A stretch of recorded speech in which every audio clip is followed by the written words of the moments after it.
Vítejte u nás ve vinařství Rajstern, ve vinařské obci Pavlov a pojďte se podívat, jak to tady u nás vypadá.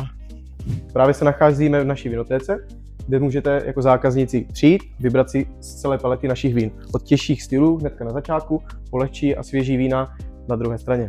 Na naší vinotéce můžete rovněž ochutnat naši nejvyšší řadu, je to VLC Pálava, Riesling Vlašský z viniční trati pod Pálavou. Víno s poměrně velkým potenciálem pro delší zrání. V této místnosti máme rovněž bar, kde vám můžeme připravit výbornou kávu.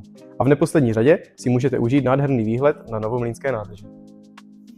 Teď jsme v místnosti, kde probíhají degustace, jak už pro jednotlivce nebo pro větší skupiny. Na zdech můžete vidět jednotlivé půdní profily nacházející se v našich vinohradech. Teď vstupujeme na naši nádhernou terasu, připravenou pro zákazníky.